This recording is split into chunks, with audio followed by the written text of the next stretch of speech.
안녕하세요. 사랑하는 성도님, 소망의 주님이 우리와 함께 하십니다. 우리와 함께 하시는 주님을 찬양합니다. 기도합시다. 주님 감사합니다. 시간의 주인이신, 또 생명의 주인이신 하나님, 오늘도 저희들은 주님의 생명의 말씀을 기다리며 또 사모하며 주님 앞에 섭니다. 이 시간도 저희 심령에 주님의 거룩한 말씀으로 채워주시고, 그 말씀을 들을 때 깨닫게 하시고, 그 말씀이 우리를 새롭게 하는 귀한 은혜의 시간 되게 하여 주시옵소서. 매일매일 말씀으로 승리의 길을 걷는 저희가 되게 하여 주시옵소서. 예수님 이름으로 기도합니다. 아멘. 오늘 말씀은 마태복음 3장 1절에서 12절입니다. 그때에 세례 요한이 이르러 유대 광야에서 전파하여 말하되 회개하라, 천국이 가까웠느니라 하였으니 그는 선지자 이사야를 통하여 말씀하신 자라. 일러스되 광야에 외치는 자의 소리가 있어 이르되 너희는 주의 길을 예비하라, 준비하라, 그가 오실 길을 곧게 하라 하였느니라. 이 요한은 낙타 털옷을 입고 허리에 가죽띠를 띠고 음식은 메뚜기와 석청이었더라. 이때에 예루살렘과 온 유대와 요단강 사방에서 다 그에게 나와 자기들의 죄를 자복하고 요단강에서 그에게 세례를 받더니 요한이 많은 바리새인들과 사두개인들이 세례 베푸는 데로 온 것을 보고 이르되 독사의 자식들아, 누가 너희를 가르쳐 임박한 진노를 피하라 하더냐. 그러므로 회개에 합당한 열매를 맺고 속으로 아브라함이 우리 조상이라고 생각하지 말라. 내가 너희에게 이르노니 하나님이 능히 이 돌들로도 아브라함의 자손이 되게 하시리라. 이미 도끼가 나무 뿌리에 놓였으니 좋은 열매를 맺지 아니하는 나무마다 찍혀 불에 던져지리라. 나는 너희로 회개하게 하기 위하여 물로 세례를 베풀거니와 내 뒤에 오시는 이는 나보다 능력이 많으시니 나는 그의 신을 들기도 감당하지 못하겠노라. 그는 성령과 불로 너희에게 세례를 베푸실 것이요 손에 키를 들고 자기의 타작마당을 정하게 하사 알곡은 모아 곳간에 들이고 쭉정이는 꺼지지 않는 불에 태우시리라. 아멘. 자, 오늘 말씀은 이제 세례 요한의 등장입니다. 세례 요한. 자, 세례 요한은 어떻게 보면 구약과 신약을 연결해주는 그러한 사람이라고 볼 수 있어요. 예수님께서 이 땅에 오심에 앞서서 그 오시는 길을 준비하고 맞이할 수 있도록 새로운 시대를 연결해주는 아주 중요한 자리에 있죠. 이러한 세례 요한의 등장은 마태복음의 특징인 바로 하나님의 말씀의 약속의 성취, 말씀이 이루어진 것임을 이제 보여줍니다. 자, 요한의 모습을 한번 보죠. 그때 세례 요한이 이르러 유대 광야에서 전파하여 말하되, 자, 요한이 전파한 그러한 설교라고도 할 수 있고 메시지를 선포한 그 지리적인 장소는 광야라고 하는 곳이에요. 유대 광야에서. 광야라고 하면 사실 이스라엘 백성들에게는 굉장히 중요한 의미가 있어요. 왜냐하면 그들은 출애굽한 이후에 광야 생활을 40년 가까이 했기 때문에 그들은 광야 하면 바로 그들의 역사를 떠올리게 되고 또한 하나님을 생각하게 되는 특별한 것이 바로 광야이죠. 또한 광야는 그곳 자체가 어떤 삶을 살기에 적합하지가 않죠. 따라서 굉장히 불편하고 또 필요한 것이 없는 어떤 경우에는 어떤 그 지리적인 또는 기후적인 환경 이런 모든 것들을 포함해서 모든 것들이 어려운 그러한 곳이기도 합니다. 그래서 보통 인생의 광야라 하면은 굉장히 어려운 그러한 고난과 위기의 때를 광야라고 표현하기도 하죠. 그러나 이러한 광야일수록 어떻게 됩니까? 더욱 하나님만 의지하게 됩니다. 하나님만 바라보게 됩니다. 자기가 할 수 있는 것이 없다는 것을 알기 때문이죠.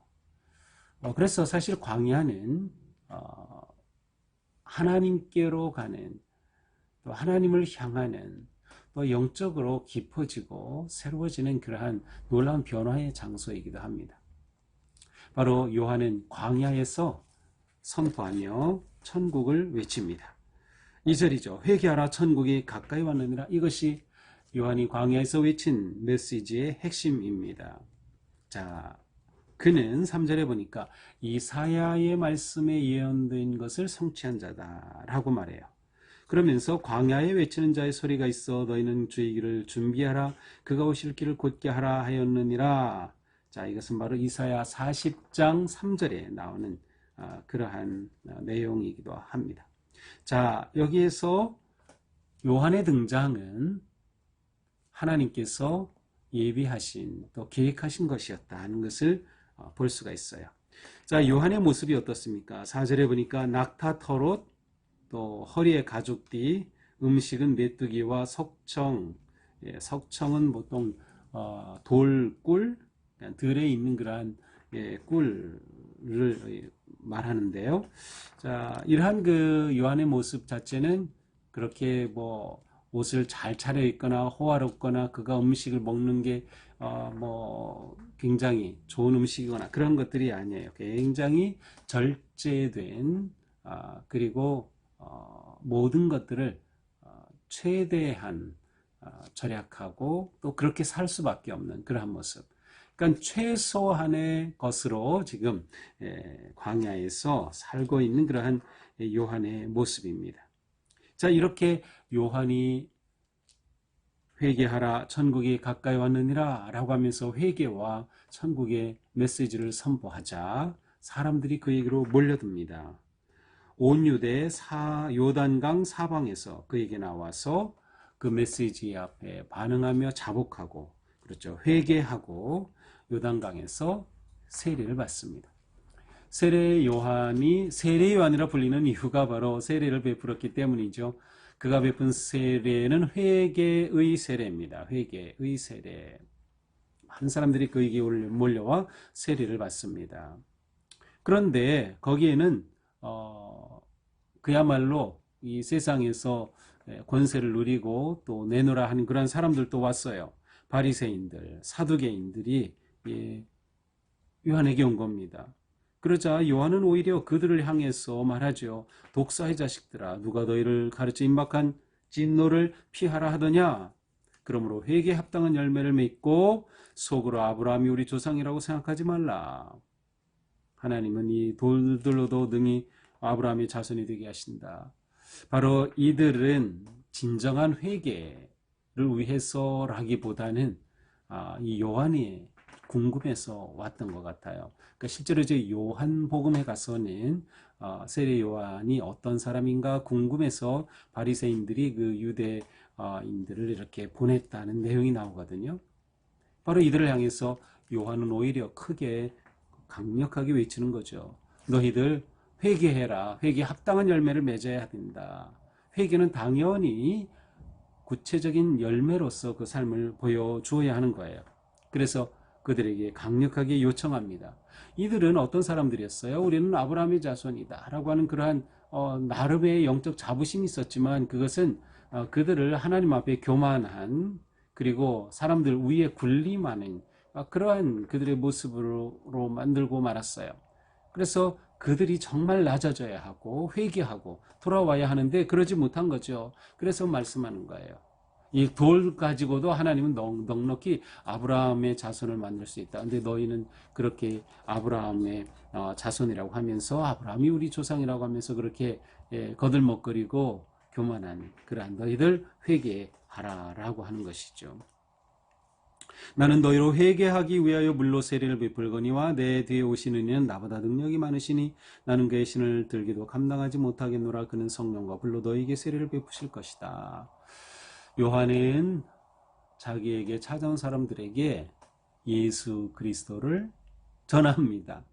내가 이렇게 세례 베푸는 것은 그냥 회개를 위한 세례다. 하지만 내 뒤에 오시는 분은 나보다 더 크신 분이고 위대하신 분이라서 나는 그분의 신발끈을 매드리는 것조차 감당할 수 없이 나는 너무나도 작고 부족하다.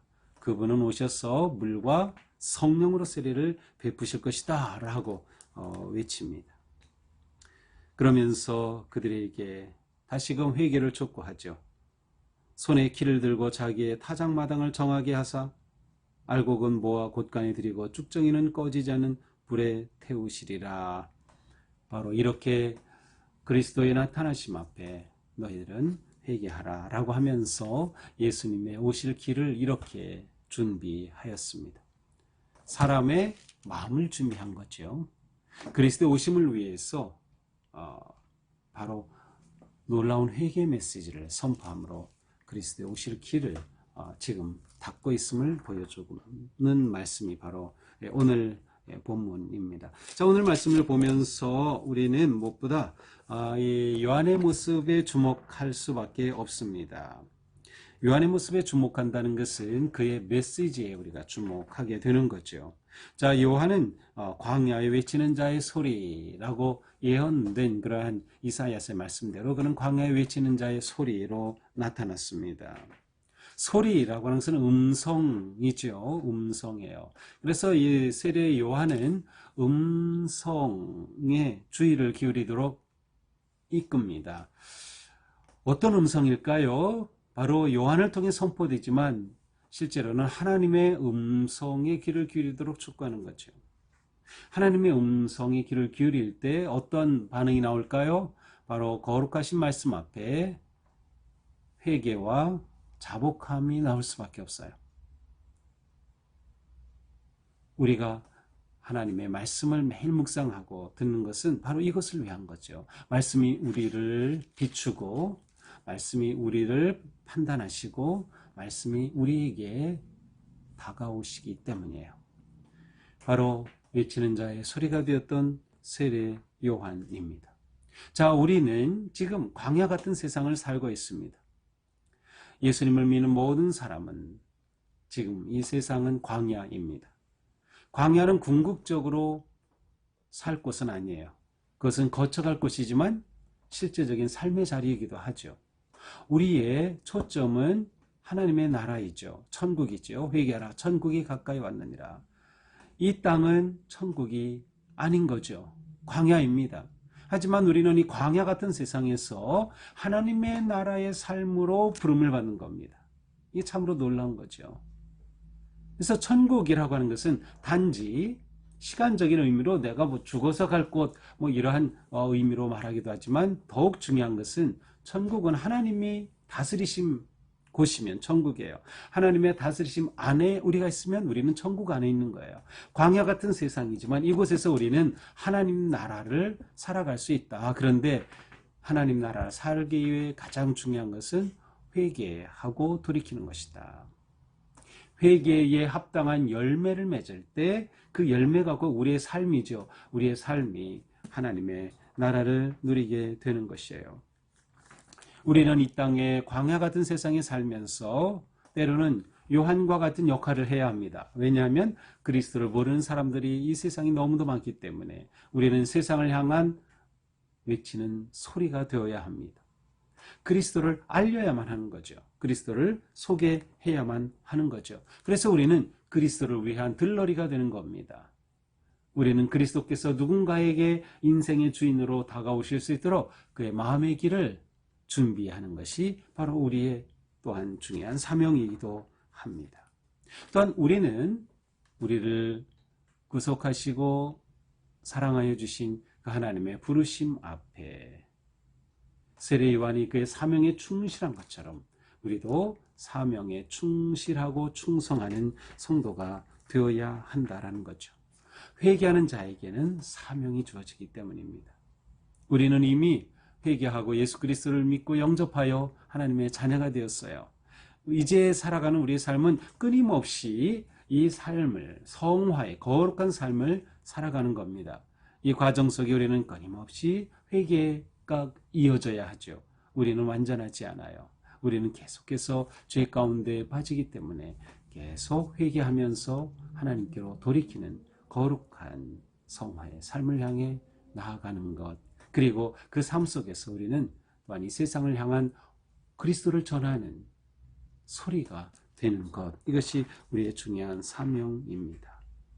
우리 모두 오늘 하루 사는 동안에도 주님의 사랑으로 이 세상에 요한과 같이 그리스도를 전하는 그러한 음성과 그러한 삶의 열매로 오늘 복되게 살아갈 수 있기를 주님의 이름으로 축복합니다. 기도합시다. 주님, 감사합니다. 하나님은 이 땅에 우리를 위한 구세주 예수님을 보내시기 위하여 세례 요한을 준비시켜 주시고 그로 하여금 그리스도에 오실 길을 준비하게 하시며 회개로 주님을 맞이할 수 있도록 하셨음을 보았습니다. 우리에게도 주님은 똑같이 생명의 말씀을 들려주시며 우리가 회개함으로 예수님을 내 인생의 주인으로 영접하고 또 순종하며 따라갈 수 있도록 인도하여 주시니 감사합니다. 저의 삶 언제나 주님 앞에서 오직 주님을 의지하고 또 주님을 증거하고 드러내며 주님께 모든 것을 의지하고 맡길 수 있도록 함께하여 주시옵소서. 우리의 삶은 오직 주님 은혜 안에서 거룩하고 향기롭고 아름다운 성화의 삶, 천국의 삶으로 나아갈 수 있도록 오늘도 주님의 은혜로 인도하시고 함께하여 주옵소서. 예수님 이름으로 기도합니다. 아멘. 네, 설 잘 보내고 계시죠? 오늘도 주님의 은혜 안에서 우리의 삶이 우리를 위해 오신 이 놀라운 주님의 은혜, 또 사역에 충성하고 헌신했던 세례 요한을 생각하면서 또한 우리가 사명에 충성하는 그런 성도들이 되기를 축복합니다. 사랑합니다.